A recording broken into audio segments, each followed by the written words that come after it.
like how you point at me anymore. Well, you don't salute. You don't want the The finger salute's guns. just weird. You're going for like a John Cena thing that I'm not really ready for. That I'm ready for because I can't see. But the finger point, like, come on. This is a 50-50 venture. Okay, fair enough. But at the same time, what do you want from me? I was gonna say I want you to die and then try and segue that in, but I don't want to say that at all. I'm not gonna say that. I would have laughed. I know you would have, but I don't want that on wax. I don't want that to somebody be like, "Yo, you remember when you told Coke to die?" I'm like, I would take that soundbite and just play it for you all the time. Whenever we got to do a fight or something, I'd be like, man. That would be the new Panama Hat theme song. I want you to die. It would, yes. Death? Yes. Death again? Right in time for the holidays.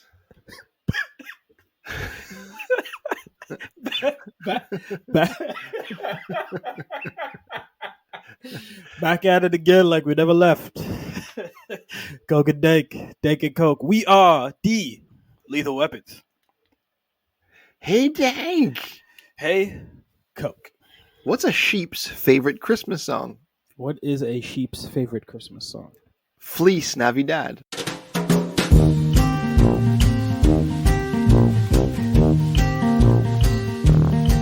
That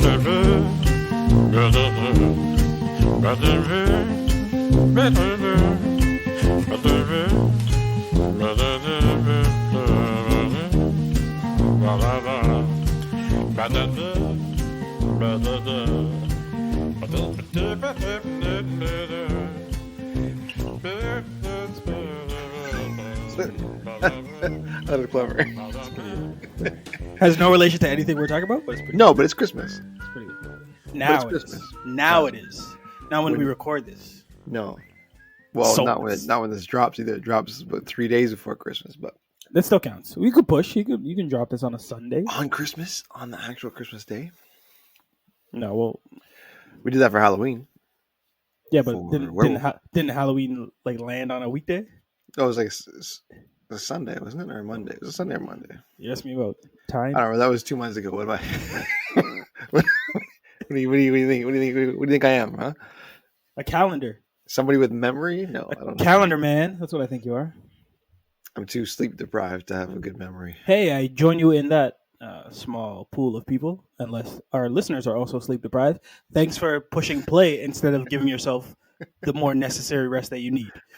We are back with an old gem. It took us a couple years to get back to 12 Death Days, but here we are. Yeah, we did this originally like 2 years ago, the first one. And we're like, yeah, we're going to do this every Christmas. And then last Christmas, bombshell hit, so we didn't Yeah, you know. we didn't do it. But so we hung on to it. I had read one of my 6 comics back then, so I read the other 5. And what this is we're just we're celebrating death in comics. In comics, yeah. If you finish the line, it makes more sense because death in comics is kind of a hand-in-hand force, and when done right, it's some of like the best writing and reading and kind of storytelling you can see. Well, our most listened to episode is Death of Superman, which is a great book, right? Until they decide to bring him back. Now, Yeah. Spoiler alert, I think everyone on this list does inevitably come back to life. But yeah, but some wait a little bit longer, right? That's comics for you. Well, nobody stays dead.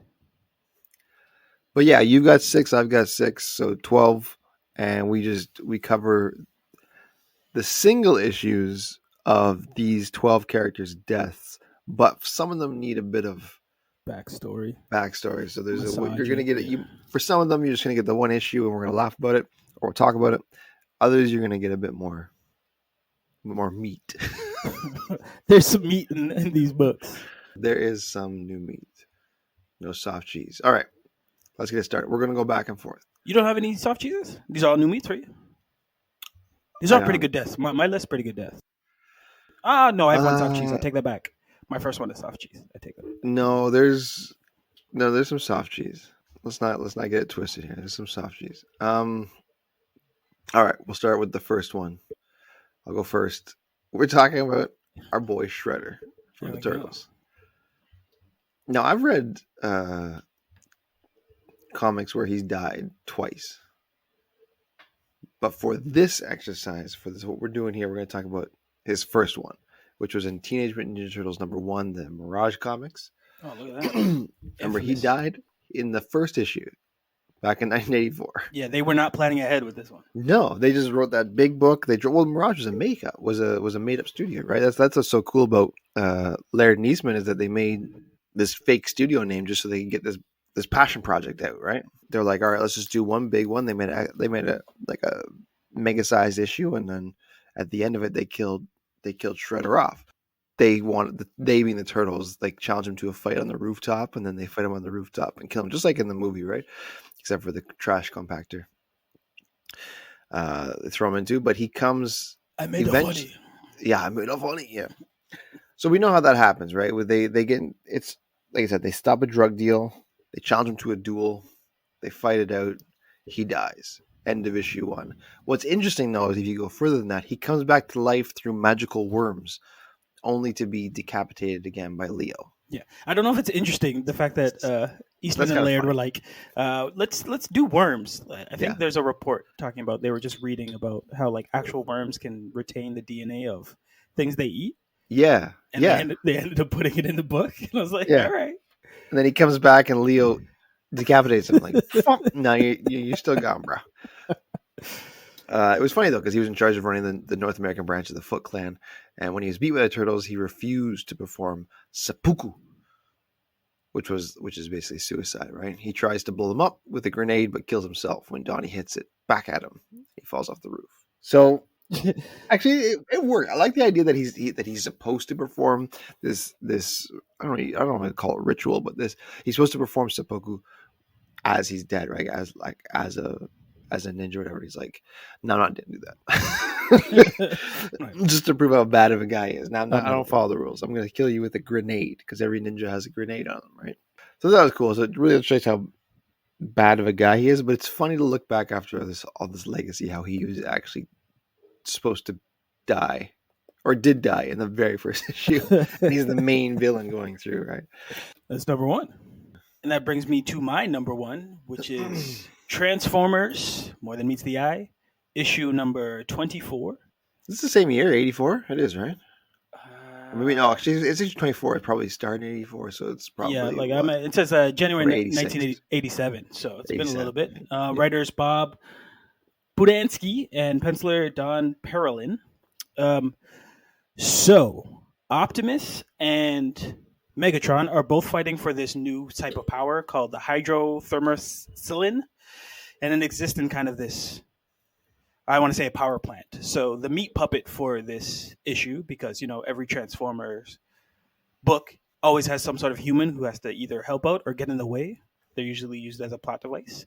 So we have Ethan Zachary as the programmer, and he's coding to like make this power source easy and accessible. Obviously, Megatron shows up with his big bads, and he's like, no, we want the power, we're coming in. And again, like Megatron in all his amazing form, this is also the first appearance of the Combaticons, and I love that. Yeah, Transformers just finds another way to introduce a toy, and another toy, and another toy. They were really just like a toy factory. Yes. Well, the TV series was basically one long commercial for kids, so yeah, with a loose story around it. Like, oh no, there's two opposing forces that come and fight, and no difference in this issue. They show up to fight, but again, I've never really bent my brain around Megatron as a tiny gun and then transforming it to a large, giant-sized robot. He shows up with his 6, and then Optimus shows up with his 6. And initially, Optimus tries to like front on him and show him like, hey, like it's just you, Megatron. You ain't got no backing. Like I have 6 boys here.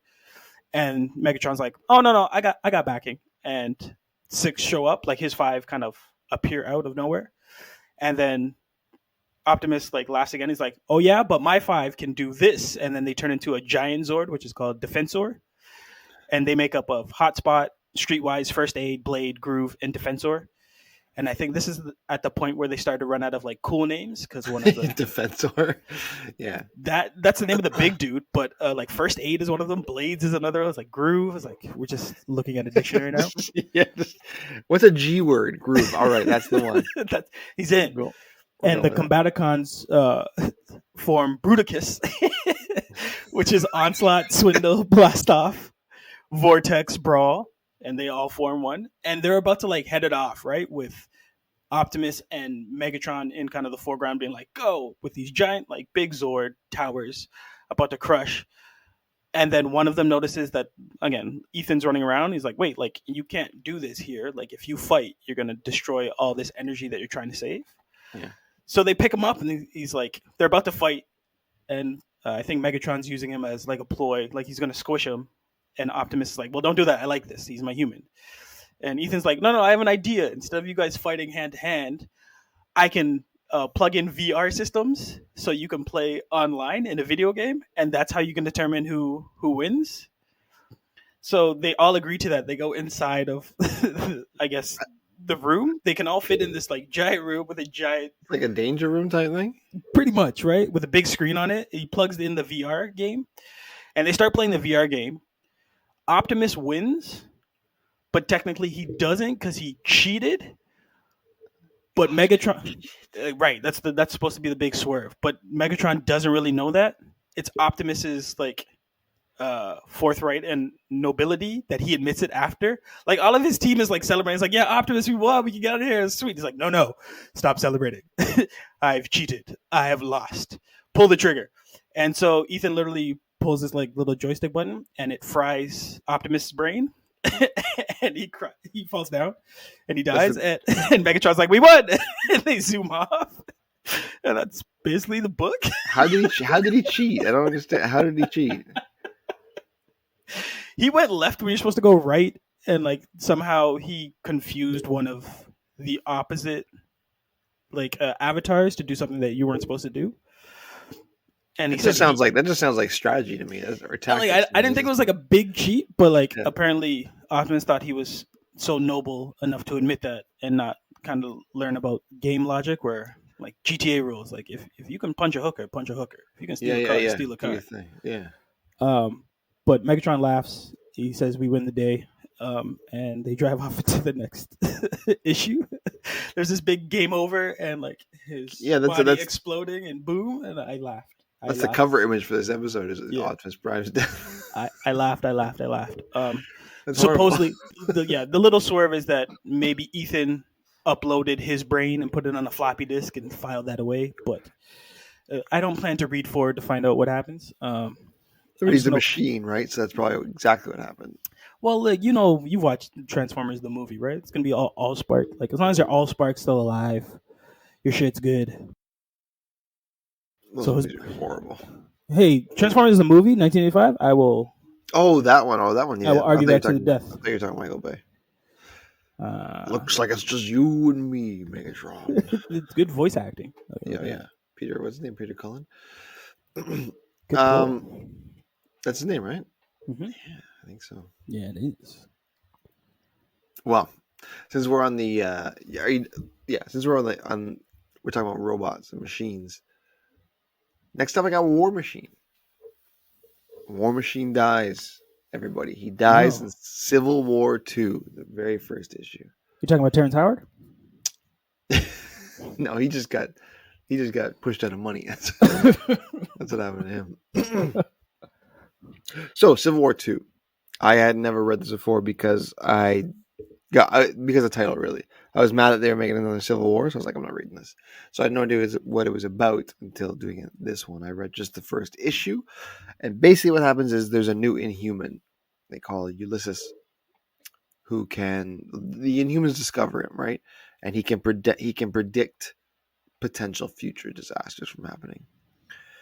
And he proves that by, he goes, oh, there's going to be like this angry celestial that's going to come down and try and destroy the world.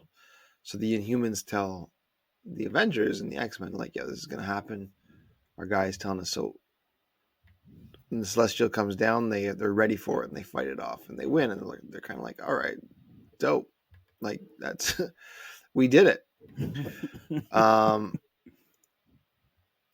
Game over. but so they're kind of like, well, how did you? They asked me. They're kind of like inquiring with the Inhumans, like, how did you know that was going to happen? And they tell him, like, oh, because our guy, we have this new guy who tells us. So they bring Jean Grey in to try and read his mind, and she's like, I can't read his mind. His mind's just, it's like locked away. Like I have no idea what he's thinking. And basically, what kind of happens, and you can see the nucleus of the whole beef for the beef for the whole plot coming into fruition, because Captain Marvel wants to do one thing with him, and Tony wants to do another thing with him. Captain Marvel's like, "How would you like a spot in the Ultimates?" Just like that, eh? Yeah, like, are Slot you? him in. And Tony's like, "What the hell are you talking about? We just met this guy." Like, we mean slot him on? She's like, "Well, he can tell the future." He's like, "No, he can tell potential futures, because in his future, so the Celestial destroyed Earth, and we stopped it, which means that it was a potential future. It wasn't like he's not all-seeing. He just kind of predicts bad things that are going to happen, not exactly how they're going to happen." She's like, "Well, it's good enough for me." Right? So it kind of becomes almost like a trying to stop things before they even happen Okay. scenario. Like, if you know somebody's going to be doing, if you know somebody's going to commit a crime, like, should you be stopping them before that even happens? Okay. Or Precogs. Yeah, it kind of becomes that sort of thing. I'm like, that's not bad. Minority Report. Okay, yeah, Captain Marvel offers a spot in the Ultimates. Yeah, so 3 weeks later, there's a prediction made involving Thanos. So a small team of heroes go to confront him, and when they meet him, he's like powered up. He's like, "Avengers, you're not supposed to be here." So he goes on like this rampage, and it's the team is led by Captain Marvel, because, like I said, she wanted to keep in ties with them, and Tony's just like, nah, let him stick with the Inhumans, whatever. So she takes a team with her, and Thanos ends up like just dusting them, and he kills Rhodey, and he like almost kills She-Hulk. She ends up dying too, like on her deathbed. But Rhodey's dead in the field. Okay. So when Tony finds out, he's like, "Are you kidding me? Like, we talked about this guy, and this is what you do?" And Captain Marvel's like, so She-Hulk's like Jennifer's dying words are to Captain Marvel, like, "Don't let him stop us from doing this," because she believes in it too, right? She's like, "Don't let him stop what we're doing. Like, keep it going." Mm-hmm. And so Captain Marvel's like, "All right, well." So you can see where the whole, now that there's the schism, and that's the two of them are going to go at it over this whole thing, basically over Rhodey's death. So this division is Iron Man versus Captain Marvel. Yeah. Iron Man just always likes picking beef, eh? Like, yeah, it's like, but jeez. it's funny because he's almost on the other side of it now. Like with the Sokovia Accords, he was kind of like, let's stop things before they happen. And this one, it's more like, let's not stop things before. It's like, well, I don't think it was a good choice in partners. I don't think, but would you say the first Civil War, which I enjoy, I think we both enjoyed that book. He's more pro-government, and this one he's more anti-government. I guess so. If it grows to big enough, because there's no government involved in this yet, but it's kind of that's the angle that they're kind of right working with here. So it's after, because we know the first one very well. It's weird seeing him in this angle. It's kind of like, well, I don't think they should have used him. I think they should have used somebody else. I don't know who. I knew you were going to ask that. I'm just thinking. I was like, he's been Cap back. Yeah. You can do Cap. You guys do Cap or Winter Soldier. Just keep, or Falcon or Bucket, yeah, or Falcon, yeah. Just do his lineup of like, yeah. These are my heroes. I think Tony was a poor choice for this, but I guess because he sells, they wanted to. This is what 2016. I wish they used Tony more like how MCU has used Thor and Hulk, like sparingly. Yeah. Because he seems to be like everything. Like, I can just solve everything with my mind, right? Yeah, he fixes it. He's like and usually he can tip the scales. Like, that's why I really appreciated Civil War, the first one, because he's like, all right, Spider-Man's on my team. Sweet, new suit. Yeah, and he upgraded Spider-Man, yeah. Yeah.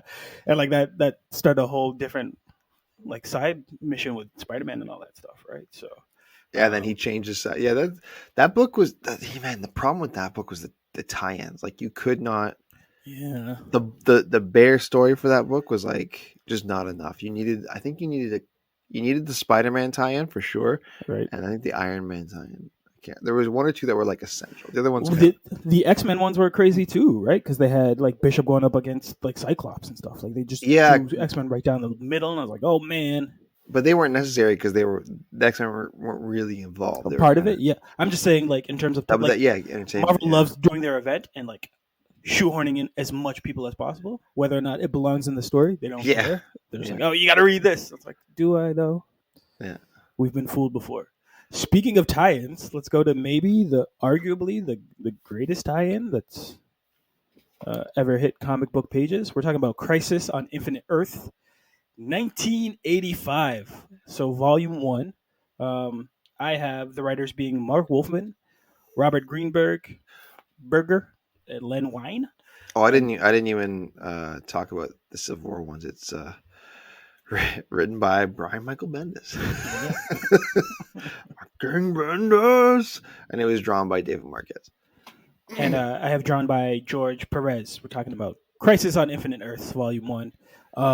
This is one of the biggest kind of events before even events were things, and this was essentially DC trying to streamline all the stuff they had done from the 60s, 70s, 50s, and now working into the 80s because at this point they didn't have the Justice League of America, but they had the Justice Society as well. Then they had all these rogue characters that are all over the board.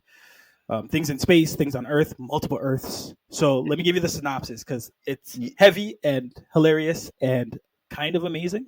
Well, But let me just add one thing to what you were saying just before you get into the also synopsis of it. let me just say clusterfuck. I just want to make sure that was listed on how much I enjoy this. Because you're absolutely right. This was them trying to streamline. This was like the send off to the golden age. Yeah. Because comics were starting to get in the 80s, right? So comics were starting to get grittier. You had Watchmen, you had things like that, like the Dark Knight Returns at this point.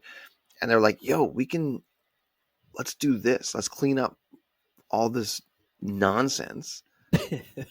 And this was the start of the Batman as we know it. Like he wasn't blue anymore. He was now black and gray, and he was more angry and stuff like that. So this is a huge turning point in the history of comic books, but also DC comics specifically. Obviously, go ahead. And for the most part, stay true to a lot of their deaths, right? Like a couple of deaths that we will talk about didn't show back up onto pages for decades later. So it had to be someone in the writer's room like, I got an idea. And then, they had to come back. But here's the initial synopsis. At the beginning of time, the Big Bang occurred, forming the universe. However, where there should have been one universe, there were many. Each one of them replications of the first, with its own separate histories. For that instance, the multiverse was born in this world. And that's, I guess, DC's co-branded as developing the multiverse, right? Something that we take for granted now with all the phases and all the movies that we get, but these guys were the first to be like, you know what? There's other Earths going on. At the present time, a great wall of pure antimatter energy stretches across the cosmos. It pervades the multiverse, consuming entire galaxies. On an unknown parallel world, a being named Pariah arrives. He is forced to witness the death of multiple worlds in multiple dimensions. He disappears as he is transported to a parallel known as Earth 3. On that world, the crime syndicate is in a rare demonstration of heroism, strives to save the beguiled planet. However, their mighty combined might cannot prevent the death and the antimatter wall. So that's just a brief synopsis of what the fuck's going on. Essentially, there's 5 worlds, and they're all kind of converging on themselves, which is insane for them trying to write that out because each issue is giving you jumping around points of like, this is Earth 3, this is Earth S, this is Earth X, as they try to deal with one hero and one villain, ultimate villain, both named Monitor. So there's Monitor, who's good, who presents kind of, he's like the Watcher, the Overseer, he's the all-knowing, and a lot of people go to him for advice. But then there's Anti-Monitor, who is your biggest, baddest ever, who's just like, I'm destroying everything. I only want one. And even that one, I don't know even I want. So he's constantly destroying Earths and parallel universes as they go forward and move through. So this was a dense book. I believe these getting released annually? Like it took a while for the entire set to come out. But Well, a full year, right? They're 12 issues. sorry, So my mistake. Yeah, it took a full year for the whole story to play out, but yeah, each story is like jam packed with as many characters as you could possibly think, and then their counterparts from different worlds and different universes. And like there was how many Superman? yeah. I At can't least remember. 3 or 4, right? And like if there's a male version of one character in another universe, there's a female version of that same character, and they Yeah. would collide and they would fight each other. And then you have villains running around trying to team up to like take over, and heroes deciding can we fight or can we save. Well, and Power Girl is like another version of Supergirl. So, again and again and again. This brings us to issue number where are we 7, right? And this one was specifically written by Wolfman and Greenberger, same Perez drawing. But this is the one called Beyond Silent Night. So as the 5 Earths continue to merge, a new super team has grown as the Monitor, the good one, teams up with the Spectre, Mon-El, Superman Earth 1, which is young Superman, Superman Earth 2, which is old Superman, Yep. Lady Quark, Captain Atom, Jade, Green Lantern, Wonder Woman, Captain Marvel, The Ray, John Jones, Wildfire, Firestorm, Dr. Light, and Supergirl. And they all go charging in to go fight Anti-Monitor. It does not go as planned. So between all the paneling of everyone getting tossed around and thrown to different side missions as they're just trying to take down the big bad, it turns out to be Dr. Light, Superman, and Supergirl in kind of the final battle. And they're kind of holding their own for the most part, like trading blows, but he wouldn't be a big bad if he didn't have a little more power. So Monitor kind of gets the jump on Superman and is beating him down till Supergirl kind of steps in and momentarily removes Monitor, but can see that like Kal-El, as she calls him, right? Because they're cousins. They play up that whole relationship, Kara and Kal-El, and tells Dr. Light like, "Hey, get this dude out of here. Like he's not gonna make this fight. When I say go, go, right?" Dr. Light has like this big introspective moment of like, "Oh, she's so selfless. She's such a hero. I've been selfish the whole time." I was like, this is not the time to be like, let me take a look at my life and see how everything pans out. Yeah. Doesn't matter, too late. Supergirl does enough damage where it like breaks Monitor's body and like energy starts to beam out. And he's like, "Oh no, like you almost bested me, but fuck that shit," and hits her with like the greatest beam. Like the paneling for this fight is pretty damn good, and you could tell it's 80s because Supergirl's wearing a headband. It looks like it's totally 80s. Yeah. He beams her and like takes her out, smashes her, and basically kills her. Superman freaks out because Dr. Light did remove him from kind of the blast radius. But the rest of the book is now Monitor escaping because he's like, "All right, cool. I took down one of like your large pieces on your chessboard." But now like Superman mourning Supergirl, so like they go back to Earth, whichever Earth this is at this time, and the Daily Planet does like this whole Supergirl died, and like heroes start to assemble for this funeral and kind of thing, and just the fallout from it.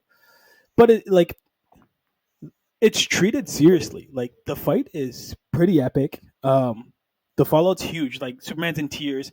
I think there's this one panel where he's holding her and like she's bleeding and everything and like crying at the same time, and like it's generally heartfelt. Like you get the "I love you so much for what you are, for how good you are," right? Like that's the last words to Kara to Kal-El, and Kal-El the next panel is like "ah," like him like screaming, just yelling, yeah, and like Mendoza.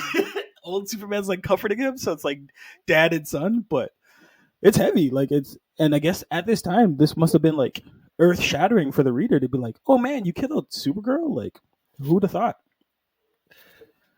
Did you read all 12 issues, or just read the number 5?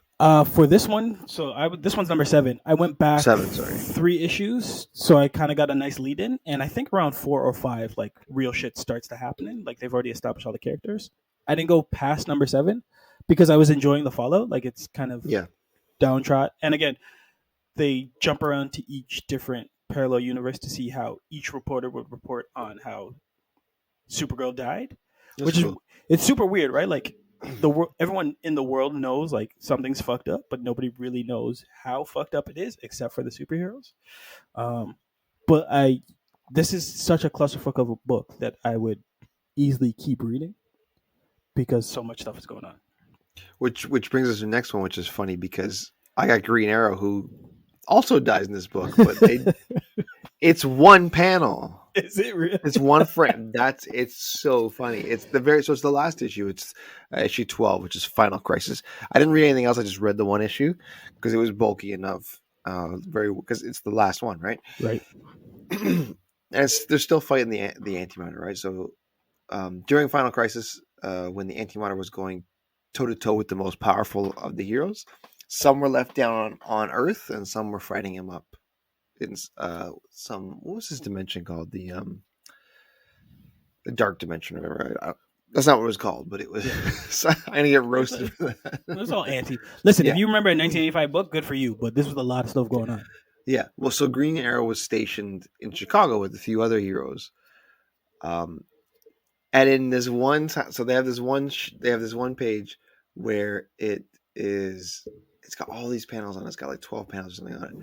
And you'll see in this one tiny frame that has Green Arrow and Peacemaker in it. There's two of them, right?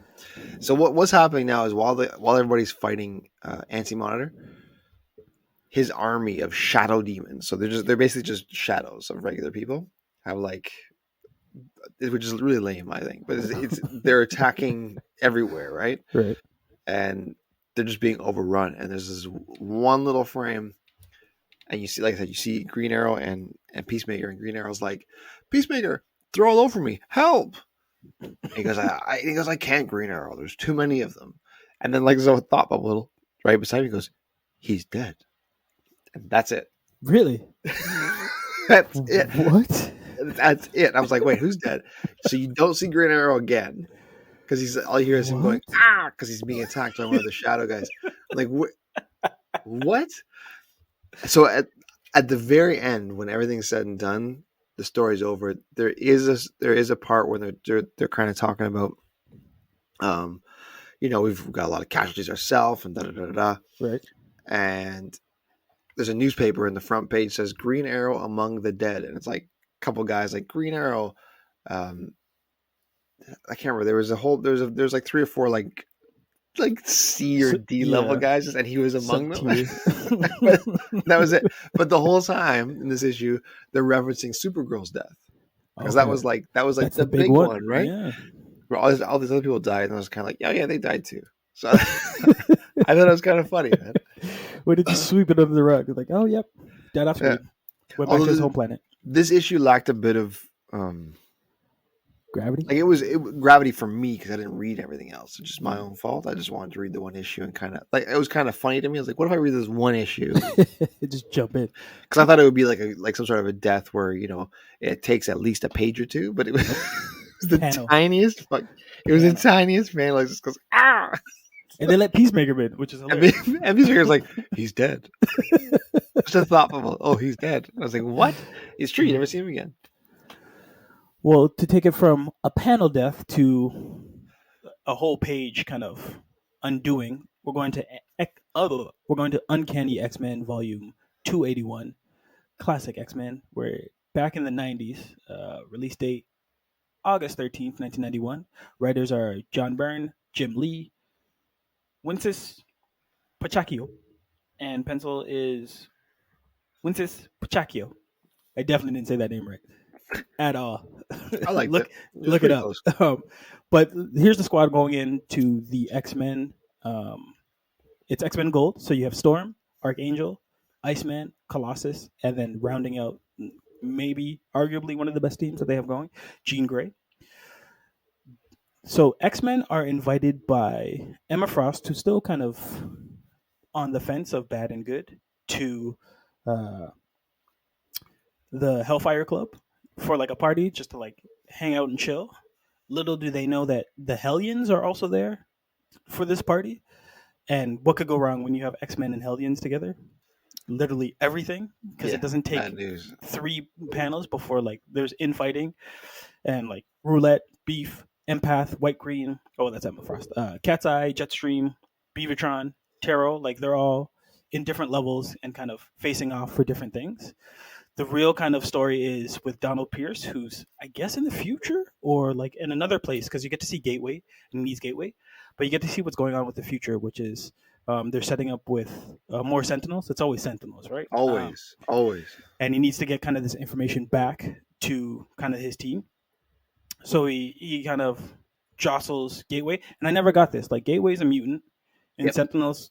Anytime they say mutants, it's like on site dead, right? So Yep. like they're trying to track down and kill Donald Pierce, but they see Gateway and he's just chilling. He opens the portal for Pierce. Pierce gets through. A couple Sentinels get through, but the other ones are like, "We failed. Now go back to home mission." But Gateway's They just like, didn't kill Gateway. no, Gateway's just like, all right, I'm gonna keep meditating, right? And just stays on the cliff. So I don't get that, but the story continues, right? Pierce makes it through the portal to kind of tell Emma Frost what's going on. But as that's happening, Trevor Fitzroy appears from the future. If you know anything about Fitzroy, like he's I think connected to like Nimrod, like he's like this crazy villain who like hates everybody as well. He brings his own level of Sentinels. So the infighting stops between Hellions and X-Men and it all turns on to the Sentinels. They all break off and like they all start to kind of like body as many Sentinels as they can. It's working for the most part until kind of the last few pages where it's Jean Grey by herself, and she's trying to like, for the most part, like she fends off everybody else and helps everybody else, but she kind of ends up like pinned between three Sentinels who just blast her down. Just vaporizer. Pretty much, it just gets smoked and like kind of destroys the house, and it's weird tonally because like the X-Men are sad because they obviously just lost Jean Grey and like they destroyed kind of this Hellfire room and like Hellions kind of like scatter. Emma's like, what's going on here? But then you see like Senator Kelly run in and he's like, what's going on here? What's all this noise? Like, what's happening here? And like Storm's like we just like she just got killed. Like, what's wrong with you? Like read the room. Like there's all this rubble, there's all these cops, there's all this destruction. X-Men are like, what do we do next? And Kenny. Wait, sorry. What's his name? Kelly runs in. And he's like, ah! And he's like, try to like flex his muscles, and everyone's like Colossus is literally holding her in a paddle. He's like, what? Who died? He's like, she's right here. Jean Grey died. Like, what's wrong with you? But yeah, she's out until the next issue. I don't know if she comes back in the next issue, but I think this may be the rebirth to getting to. Oh. I think this is one of the ones that rebirth her into Phoenix because if there's anyone who actually doesn't really die, it's Jean Grey. Like she just keeps finding new forms. This may just be the catalyst, but I may read ahead to find out because I remember Uncanny X-Men. They were fun in the 90s. Those old Claremont era X-Men and stuff. It was wild. X-Men was crazy. It was like campy, but like still fun, but like still dangerous. And like they always split them up. They just gave us different teams. So like. I kind of lean more to Gold over the Blue on these days, even though Blue had Psych, Gambit, Beast, Wolverine, Blue's Jubilation. Like Blue's basically, the 90s cartoon was basically Blue, right? But Gold was overpowered, man. Yes. Gold had like, how many Omegas? Yeah, exactly. They be taking on the cosmic forces, right? Like your weakest one is kind of Colossus. And if that's your weakest like member of the team, I think. And he serves his purpose because as the strong man, right? Yeah. So. But like Archangel's a strong man, like Iceman's a strong man, like quote unquote, right? Like not actually a strong man, but their power set can kind of get them to places. Jean can body anyone. Storm can body anyone. Yeah, but you got, like you said, you got Storm, Jean, and Iceman, right? All on the same team. Winner. Winner. Okay. All right. Next up, I have, back to DC, Krypto. What? The dog? The dog. Yes, the dog. He dies. So we talked about Crisis on Infinite Earths and how DC wanted to reboot where they're coming from. They wanted to simplify the books and stuff like that. Well, one editor didn't think that Superman really got his send off right. Okay. He wanted to do his own type of thing, and this is the story that happens to whatever happened to the Man of Tomorrow, which we covered in our Alan Moore episode. Good episode. Number 52. Go check that out. Again. Again, yeah. So he wanted to send off Superman properly. And what he did was he tried to enlist some um he tried to enlist like the proper writer for it. And he goes, who could tell a story in 2 issues? Just 2, because that's all he had left. What was it? It was Action Comics number Action Comics. No, sorry, Superman number 423 and Action Comics number 583. That's the whole story, right? Okay. So he wanted to find a writer that could do it in 2 issues and have a proper send off for this beloved character. This like the gold age Superman, right? And he asked around. He's kind of like, who can I get to do this? Who will be like the best choice? And what happened was he asked who was he asked one guy, but because of scheduling conflicts they couldn't do it. So what he did was he confided in Alan Moore one day at like lunch. He was like, I can't, this is the problem. I'm trying to find somebody who I can have write the story, and I don't know who to enlist. And apparently, according to him, Alan Moore stood up from his chair, grabbed him by the front of the shirt, and he said, "If you give this to anybody else, I'll kill you. Or if you don't let me write this, I will kill you." He's like, "All right, fine, okay." So he made some things happen, and it happened. So Alan Moore was the writer. So it was written by Alan Moore, drawn by Kurt Swan. And how dark is this going to get? It's not dark. Okay. Well, it kind of is. He kills a dog. It's more campy. Yeah, the dog dies, but that was his send off, right? It's an imaginary goodbye sent off to the Golden Age of Superman, and this came after Crisis on Infinite Earths, right? It's a story where all of Superman's foes start acting really out of character and more aggressive than ever. So Bizarro goes nuts, and he's so obsessed with being the opposite of what Superman is, because he's Bizarro Superman. He's like, if I'm the opposite of you and you never kill, I'm gonna go on a rampage and kill everybody. If I'm the opposite of you, and you're alive, then I'm gonna die. And he ends up killing himself. He's like he does. It's really. I was like, oh, he really took that opposite to the umpteenth literal phase, right? Things like that, and there's Toy Maker and they start killing people too, and Superman's identity is revealed to the world. So what he does is he takes his loved ones to the Fortress of Solitude, right? Like Perry White, Lana, Lois. And what happens is his foes get together, and Brainiac and Lex Luthor link up, and Brainiac takes over Lex Luthor. So now he's like super smart Lex Luthor. Right. Dangerous. Yeah, very dangerous. So he grabs Kryptonite Man, and they meet up with the League of Supervillains, and they all go to the Fortress of Solitude to take him on, right? And there's a dome over the Fortress of Solitude as well. So all the heroes of the Justice League are kept out. All Batman and you see them, they can't get through this dome. So when they attack, when Brainiac, Lex Luthor attacks and blows like a hole inside the Fortress of Solitude, Kryptonite Man is the first to get through. He's like, "Where are you, Superman? Get out here. I'm gonna rip you limb to limb." And all this before all this, Superman has an idea that he's going to be dying, right? Because some of his friends from the 30th century visit him and give him this trophy. He's kind of this is like a send off. I'm going to die, don't you? And they won't answer him. So Kryptonite Man comes in and he thinks he's going to die. But what happens is Krypto's there and he jumps at Kryptonite Man. Okay. And he's like, Kryptonite's like, no, get off me. He basically goes for the jugular. And he as he's fighting Kryptonite Man is like, "No, you stupid dog, you're gonna kill yourself," and and he does. So he kills Kryptonite Man, but because he's made of kryptonite, he also dies. That's just that's the set. So he died doing what a guard dog does, guarding, saving his owner. Obviously, more than that happens, and a whole lot of people end up dying. But we're only here to talk about Krypto. We're only here to talk about Krypto right now, because he was probably the. No, I can't say that. I was gonna say he's the biggest death in the book, but then Lana Lance dies too. What's the last name? Lana Lane. Yeah, no, it's Lois Lane and Lana. It's also Lane too. Is Isn't it? she Well, Lane? yeah, Yeah, I don't know. Lana Lane. Yeah, I think so. Yeah, she dies. So as you were Carrie. saying, So Crypto is the Carrie. biggest death in that And movie. Carrie does. If you can't remember her name, Crypto.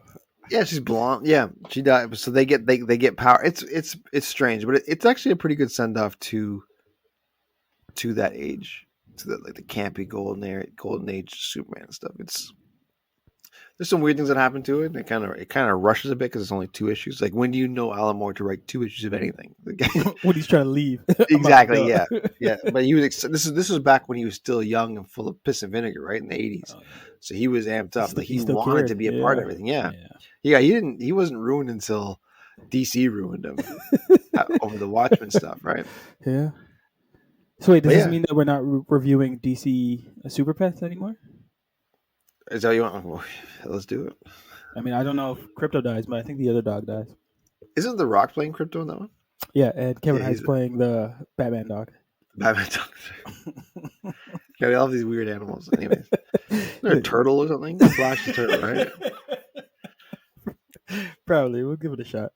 I know how you were saying how you read Green Arrow and you just want to jump in one book and you don't know. I mean, there's fun ways of doing that, and then sometimes you don't know if you're lost because you're not getting the full story. Yeah. So I did the same thing with Uncanny X-Men Volume number 390. It's called The Cure, and the whole story is kind of built around discovering the cure for the legacy virus. And the legacy virus was what I think it's Strife gave Mr. Sinister like 2,000 years worth of like Summer's DNA, and like he's just been creating stuff with that bloodline, and eventually this plague comes out of that and like runs through most of like kind of the X-Men books and just takes out humans and mutants alike, and was a big kind of like event going on. But Yep.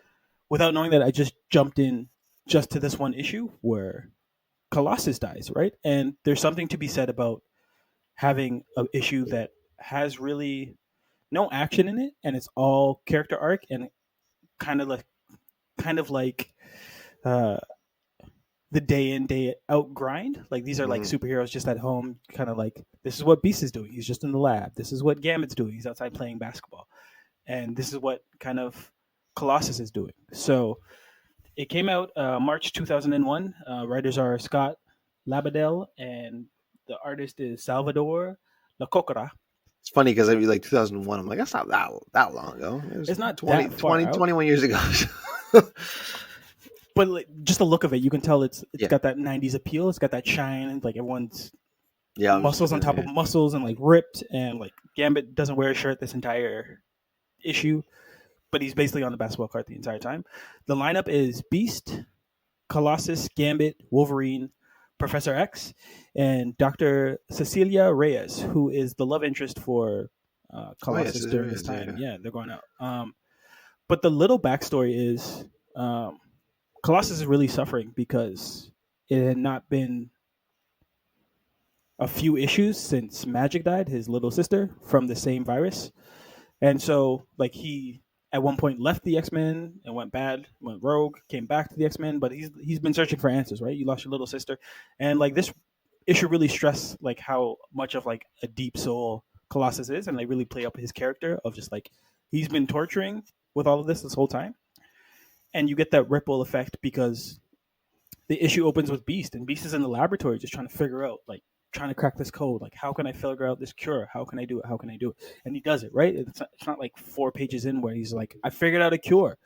And, like, there's this moment of exuberance, and then Dr. Reyes comes in and is like, you figured it out, but you know the only real way to know if it works is if you test it. And the first mutant you tested on is probably going to die, right? Like, it's those antibodies that you get from that first victim that's really going to prove this works, and you can kind of give it to more people. And like Beast is gutted, right? Like he's just like, oh, all this work, and like I have to go back to the drawing board, and like, what do I do now? I'm freaking out.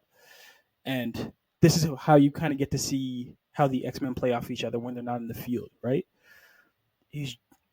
It's like Logan who comes and like jokes around. It's like, Hank, man, you gotta take a break, right? Let's go out and shoot some ball. And Beast's like, yeah, all right, cool. So like him and Gambit start to like play basketball around, and like they start using powers and not using powers, and like you get all the quirps and stuff, and just talking about Like no power's my eye, right? The whole reason there's a legacy virus, but all of them were for mutants, right? Like it's like Bo trying to like spit game and stuff, and like this little moment of joy because Beast doesn't have to think about how much this virus and this antidote is needed.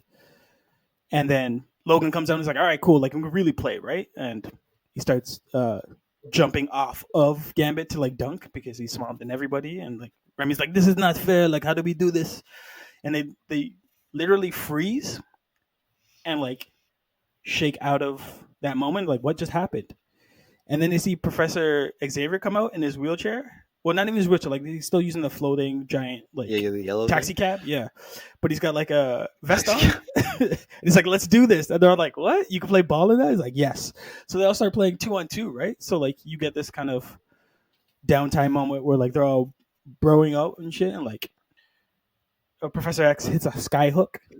But meanwhile, inside the lab, it's Colossus, and he's picking up the vial, and he's just like he's thinking about his life, he's thinking about his sister, and he's like, he has this moment of like, I lost my sister, like someone, my family who I truly love, and like, what else is there, right? I need to give myself this sacrifice, and he injects himself, and he goes down, and then Reyes runs in, and he's like, what the hell? Like, what are you doing? He's trying to revive him, and he's like, no, that's it, right? Like, he kind of goes cold, um, and then the rest of the X Men come in and kind of just like gather around him, and to see that he took this sacrifice, but kind of understood why he took this sacrifice. The only one that really doesn't buy into it is Reyes because Mhm. like that's the love, and she wants him to kind of get over it, and not necessarily get over it, but there's other ways of healing without sacrificing.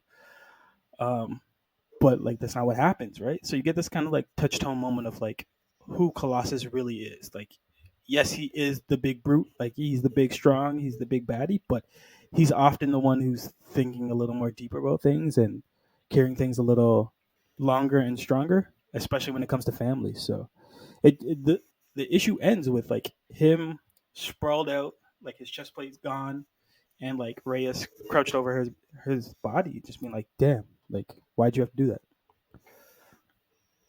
So yeah, a little more heart wrenching than I was I was gonna say, do you expecting it to like it? be. Like that No, sounds like it's heavy. yeah, no, I was just saying like it's weird with those issues. Like if he died with like a Sentinel or like Omega Red showed up and like took him out, I'd be like, all right, cool, he'll be back. But when the writer decides that the character is going to take the sacrifice for like family and for like the greater good of mutant species and like the the next evolution, the next step, it has like there's more gravity to it, right? So I Hmm. enjoy the read, especially just dropping in. I didn't think I was going to pull this much from it, but Hmm. no, no, it was heavy and like good. So yeah, no, I enjoyed it as much as you can enjoy Colossus Death because he's always in my like top five I was of gonna people say I he's pick. like one of your favorites too. Yeah, Yeah, man, Pietro. Ileana. No.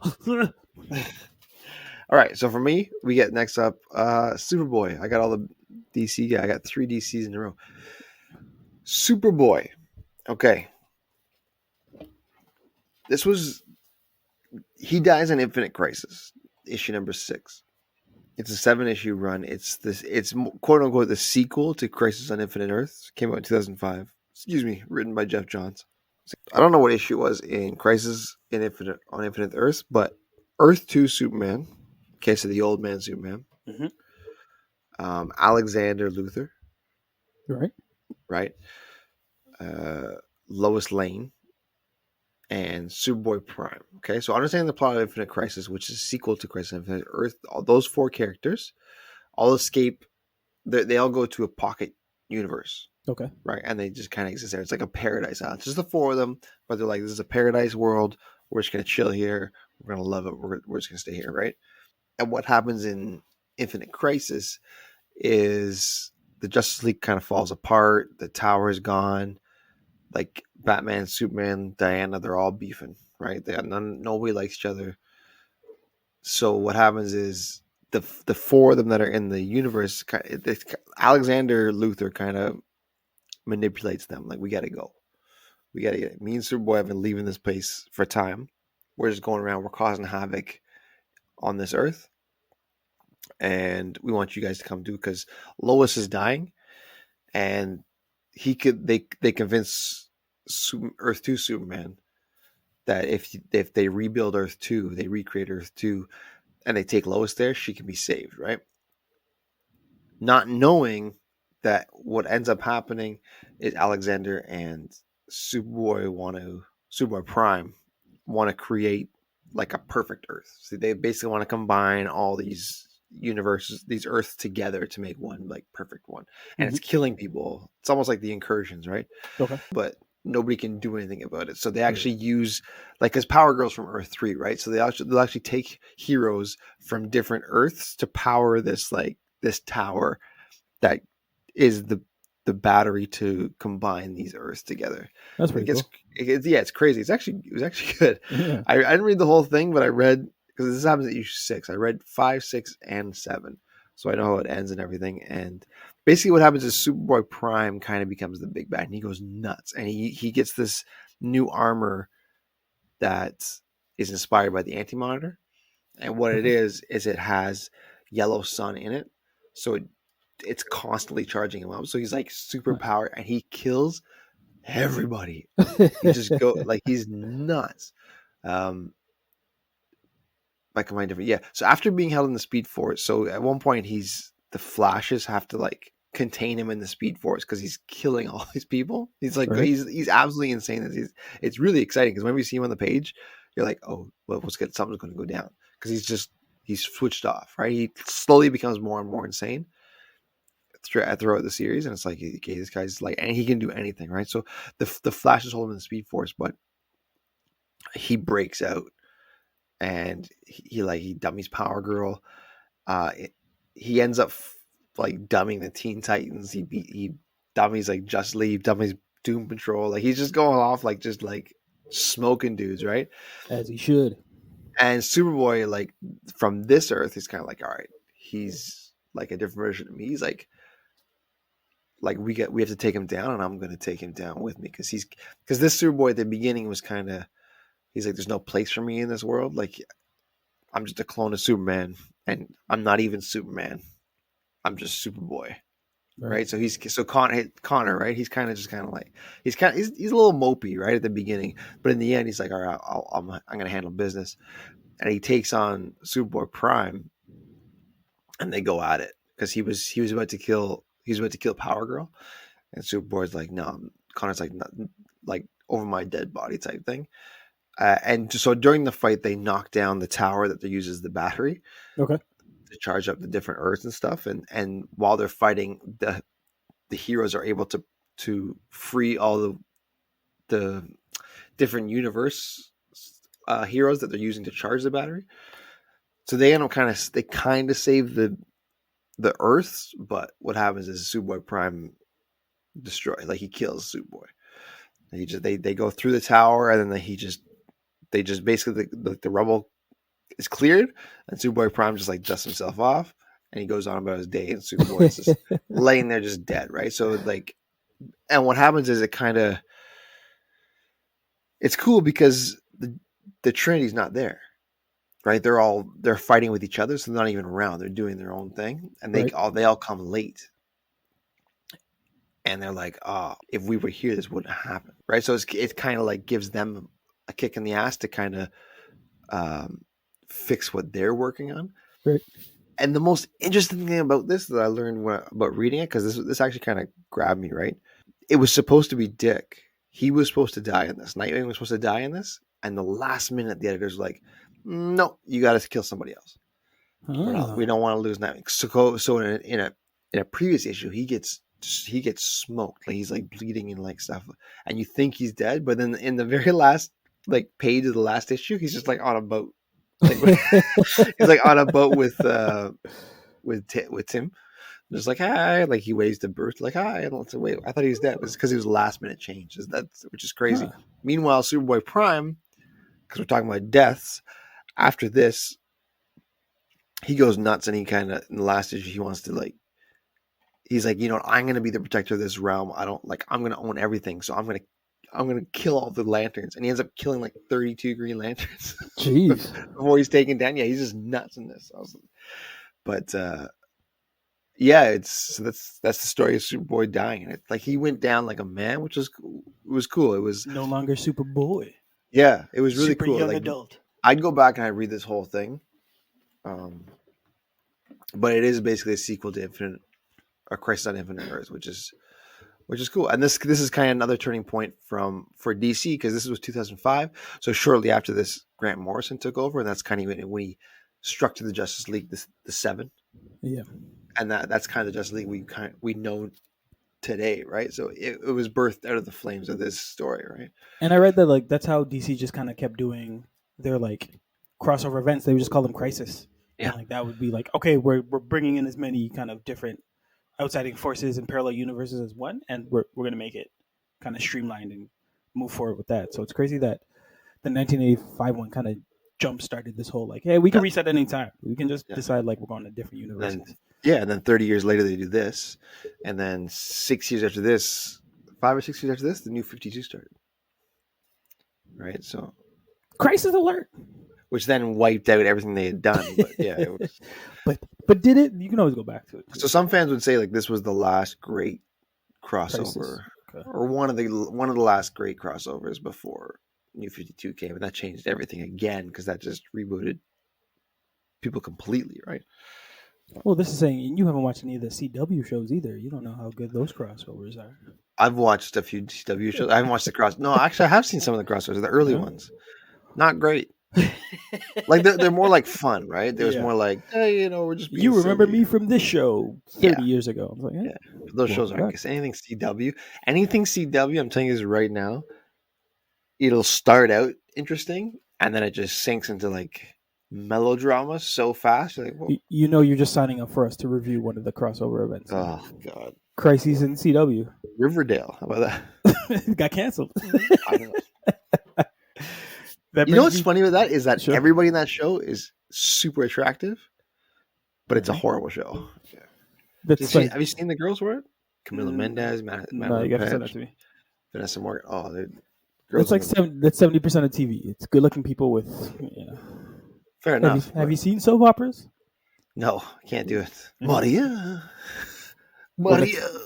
Are you talking telenovela? Telenovela. It's a whole other thing, right? That's like 90% just good looking. I don't even care about the story. Just keep. Does every soap opera have a Spring the twin storyline?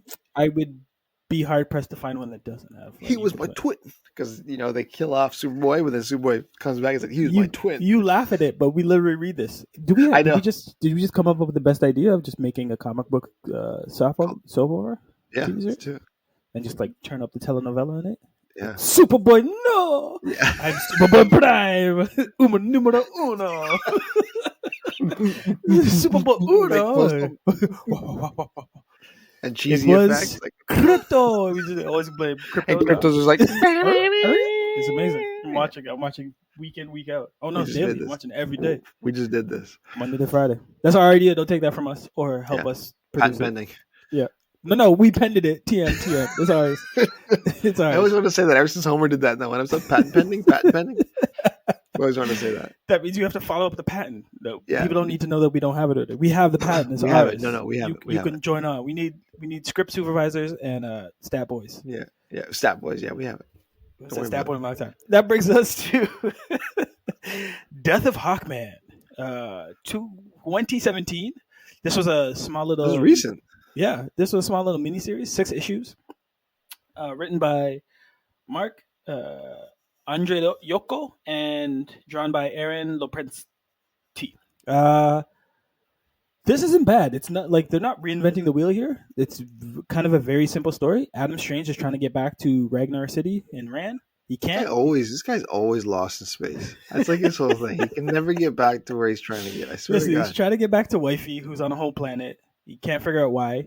He gets back there. It turns out that Thanagars, or the Thanagar race, has been destroying kind of those. I can't remember the names of it, but the Stargates essentially from the transport in, and all of Ran is like, okay, we're picking up war with Thanagar, right? Like they came out and they wanted to like start beef and shit, and he's like, no, like this don't seem right. Let me go talk to my homeboy, Hawkman. So he goes to talk to Hawkman. He's like, what's going on here? Like this doesn't seem right. Like this not like your people to do this, and what's going on? They kind of get into their own like side mission of just where their lives are going and what they're doing up to this certain point. But they figure out that someone's been manipulating all of the Thanagars to do their bidding and try and force a war between these two different races of people. Now, this is the power set of the big bad that's doing all of this destruction. He's superhuman, so he has all the durability, superhuman strength. He can regenerate. He has telekinesis. He has energy projection, flight, telepathy, illusion, coding, mind control, and a thermoblast. I give you Despero. This is one of the biggest bads that's been around in a long time. But basically, this dude just wants power, and he's like, I'm trying to take over. So he's using Thanagar as a way to covert the war that he's trying to start. Doesn't take long before Strange and Hawkman, well, that was her name, Kata Hal, figure out, oh, yo, it's Despero. We got to go deal with this dude. They get dummied the first time, but the second time, like, they have to go in even harder. And somehow, like, in this issue, Ray Crawl, or Ryan Crawl, like, Thanagarians always have the weirdest name.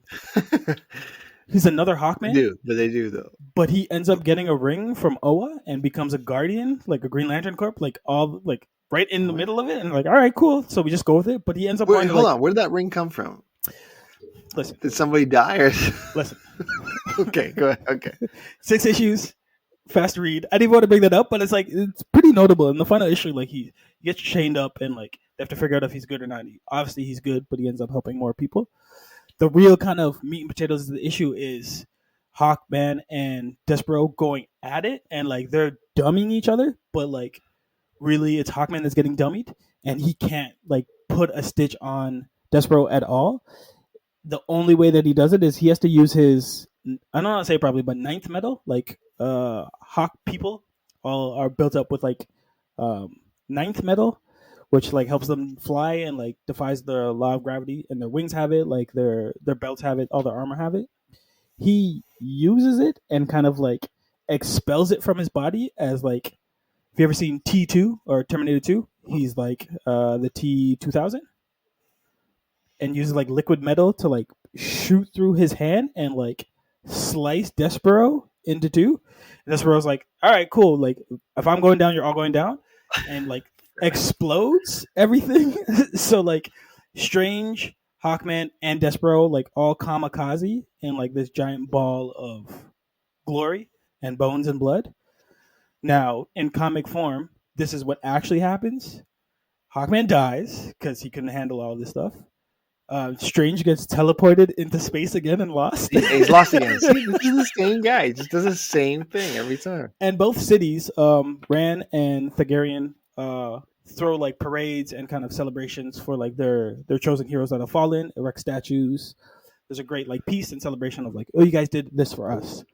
Meanwhile, in space, like this little like thread starts to form and form again and grow and grow, and it's Despero, and he's like, aha, I'm still alive.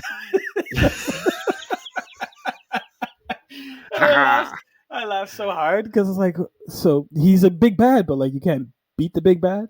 But the fight between him and Hawkman was pretty cool. Again, this is different than the last thing I read, which was Colossus, which was more heartfelt. Yeah. This seems so comic booky because he's like, I'm just gonna die, and like it's just screaming, and then zaps and bright light, and then the bad guy's like, yeah, no, I'm gonna come back in like 10 minutes, bro. Yeah. So thanks for playing. Yeah. All right, so what we got to was our 11th, and my last one. Talking about Ben Reilly. Oh. Ben Reilly, Spider-Man Volume 1, number 75, Night of the Goblins. This is December 1996. Revelations, part 404. This is part of the Clone Saga. Ooh, love it. Love the Clone Saga. Love it. Give me more clones. Story and art by Howard Mackie, John Romita Jr., and Scott Hanna. Now, fun fact about Ben Reilly. He has the most deaths in Marvel Comics. 27. Yeah.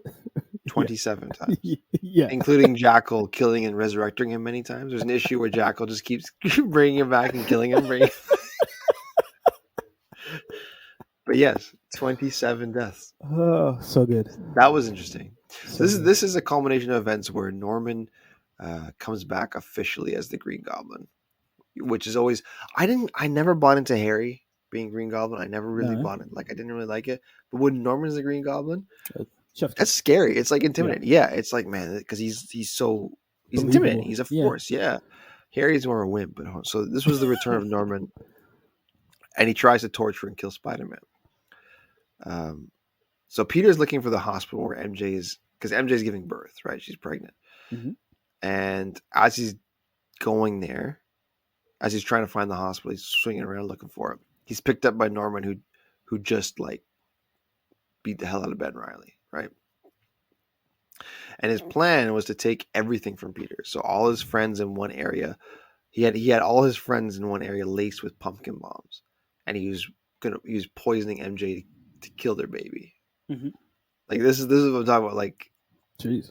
Like Norman's mess, right? He's like, all right, I'm gonna get a nurse in there to poison MJ so that she loses the baby. Checkmate. All this stuff. I got all your loved ones in one spot. Pumpkin bombs everywhere. I'm gonna blow them all up. And then nothing you can do about it, right? Like J. Jonah, Liz, Robbie, they're all in like this one little building, right?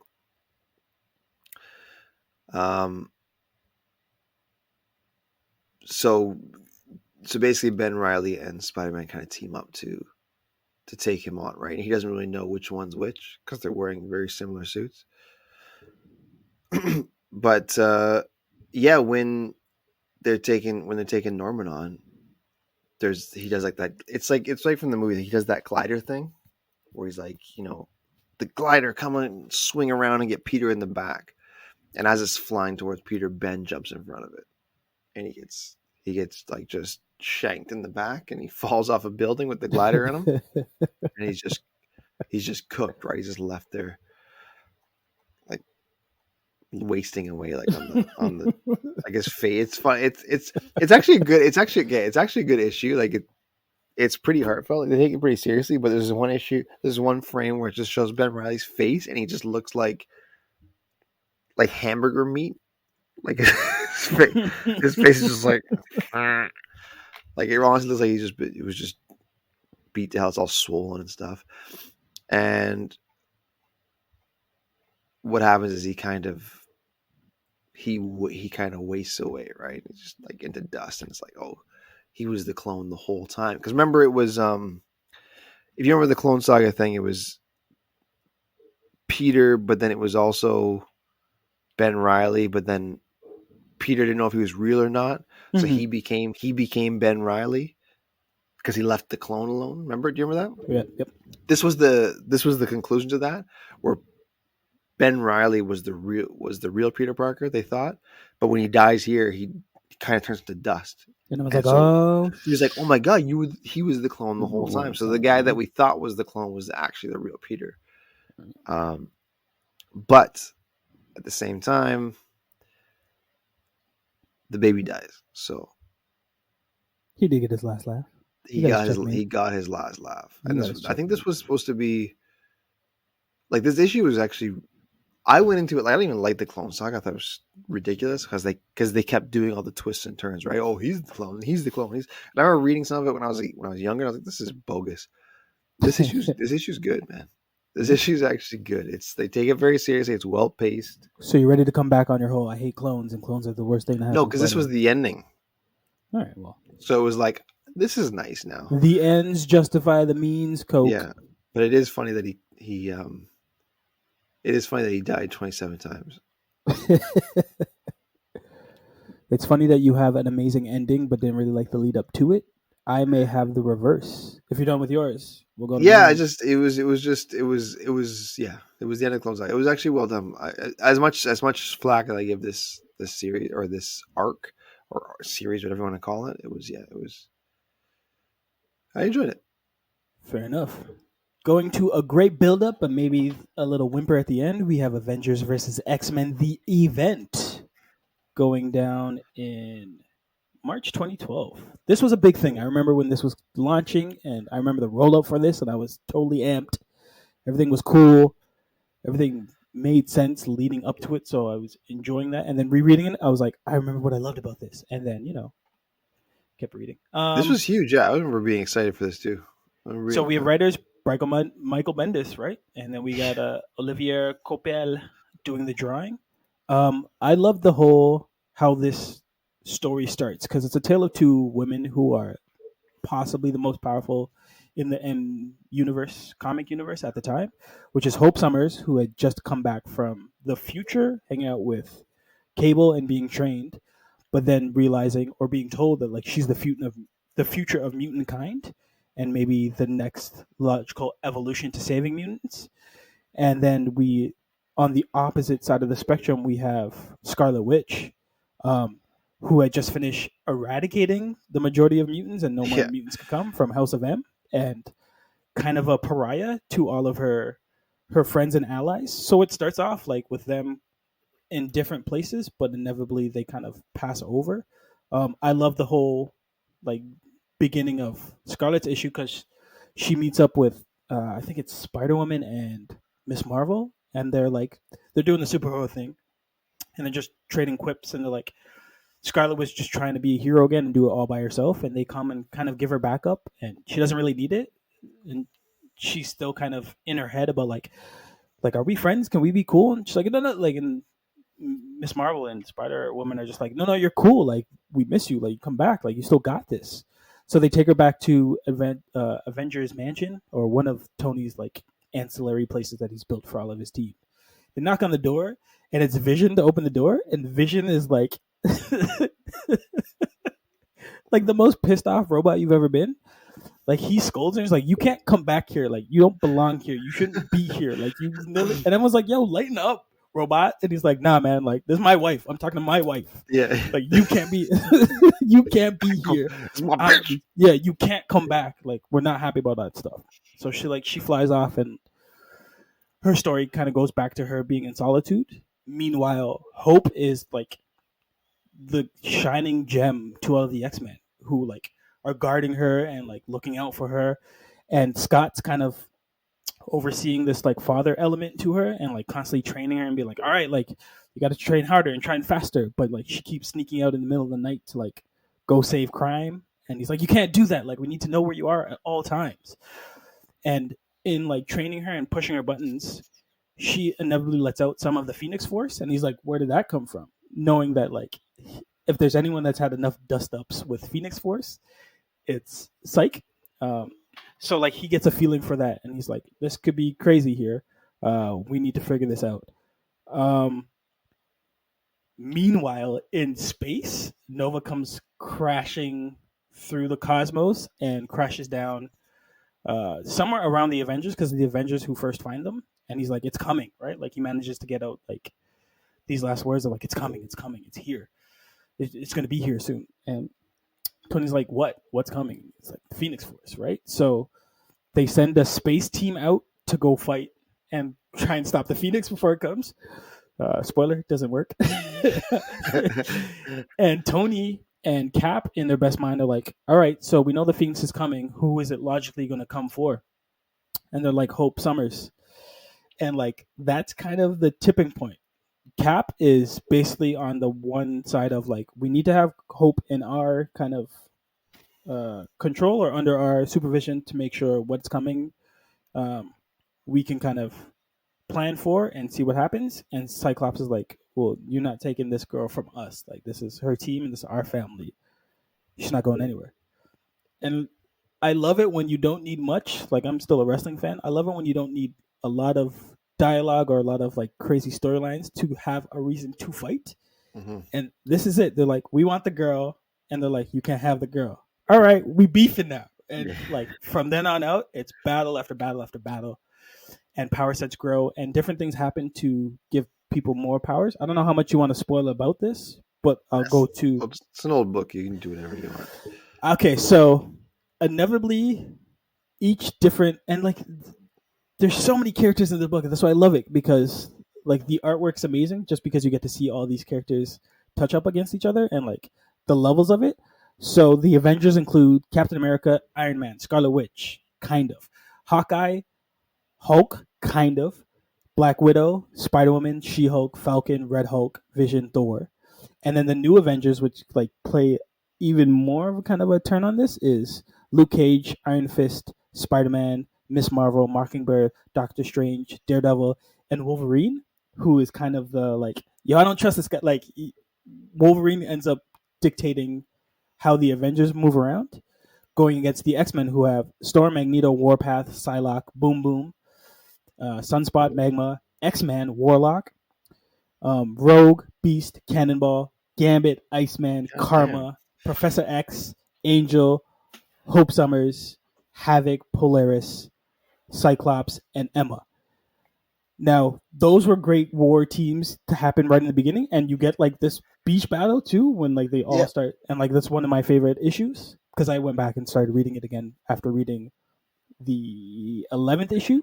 But by the 11th issue, everybody's so fed up with Cyclops Yeah. Yeah. that like all of the X-Men turn on to be on the Avengers team and like they start siding with it. The issue opens with Captain America going up to Hulk and be like, "Yo, we need you. Like, you haven't been on the team for a while, but we need you for this one." He's like, "Hulk smash."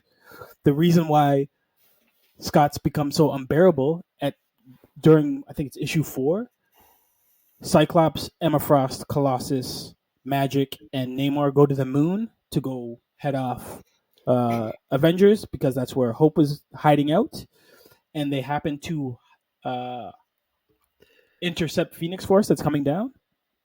Now, Tony Hawk, Tony, I was going to say Tony Hawk, Tony Stark in his genius mind ends up building this giant Megazord to go like punch the Phoenix Force and like hopefully disperse it, but he ends up splitting it and it goes into 5 pieces. This is where you don't like it, but I love it because now the Phoenix Force becomes Namor, Emma, Psyche, Magic, and Colossus, and the next few issues are them running rampage on all of the Avengers. By the time we reach book 11, Namor, Magic, and Colossus are already out, and all of the power from the Phoenix has now been split into Emma and Cyclops.